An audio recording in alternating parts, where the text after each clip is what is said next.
Thank you, Mr. Speaker. To the motion. To the motion. After originally reading through House Bill 2002, I saw that detransition treatments, also called reversal treatments, were excluded from the gender-affirming treatment health insurance coverage mandate. A plain reading of the bill makes very clear. Gender-affirming treatment, as defined in the bill, is for an individual that has an incongruence, i.e. a difference, between their gender identity and their sex. A detransitioner is someone wishing to reverse their transition treatment. They were once struggling with their internal sense of self, believed that these gender-affirming treatments would help, only to discover, sometimes tragically, that they did not. Some of these people who have been harmed seek to detransition or reverse the procedures that were performed on them in error. So I introduced the -11 amendment to apply protections to detransitioners, the same that are granted to transitioners in the base bill. It would have mandated insurance coverage for detransition treatment, the same as gender-affirming treatment. Sadly, this amendment was flatly rejected by the committee, with every Democrat voting no. Their vote made the legislative intent very clear. They did not want detransition treatment covered in House Bill 2002. We have a growing number of detransitioners. We know they've been harmed by these treatments.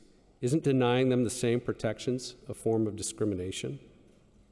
Later on, I confirmed with the LPRO analyst and legislative counsel my understanding of the bill.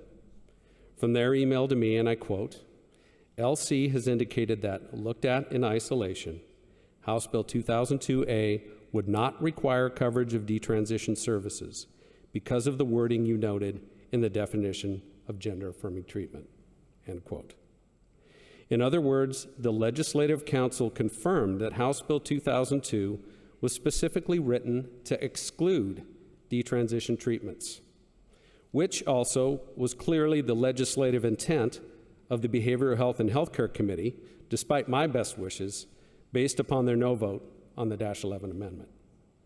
Then this weekend, we got a copy of a letter from Andrew Stolfi, Director of Oregon Department of Consumer and Business Services.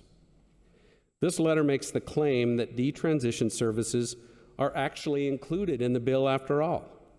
In a very convoluted line of reasoning, they reference it to the state's definition of gender identity.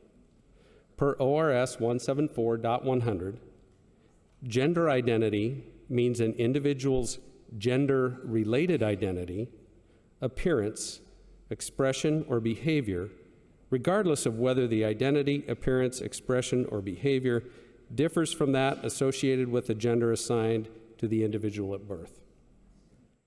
So by Oregon's definition, gender identity can mean your gender-related identity or your appearance.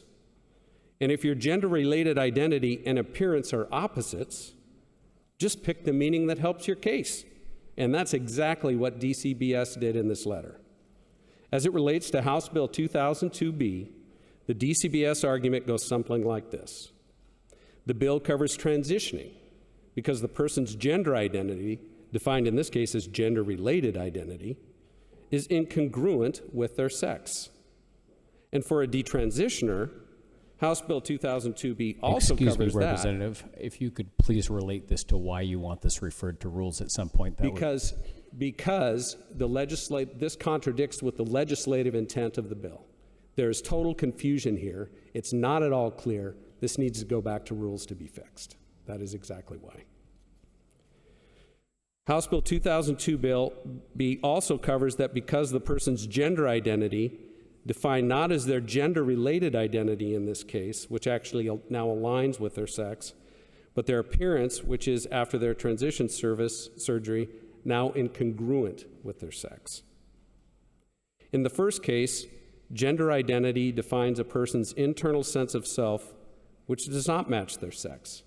A person is male, with the physical appearance of a man, but feels like a woman. In the second case, gender identity is not used to define the person's internal sense of self, but rather their physical appearance, which is the opposite of their internal sense of self. A person is a male with the physical appearance of a woman, but feels like a man. Apparently, gender identity can mean anything you want. Does this make sense to anybody? I feel like I'm talking in circles. Or maybe I'm Alice talking to Humpty Dumpty and through the looking glass. If a phrase like gender identity can mean anything, then it means nothing. And House Bill 2002B is a hot mess. The letter also claims that the bill's use of the phrase revisions to prior forms of gender-affirming treatment also applies to detransition or reversal surgery.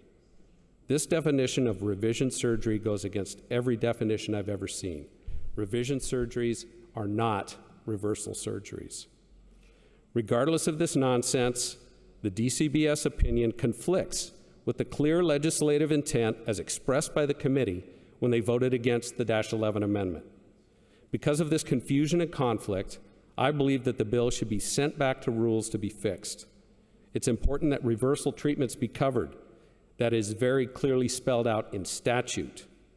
Don't leave it up to interpretation and rulemaking, especially when legislative counsel and legislative intent are at polar opposites with the DCBS opinion.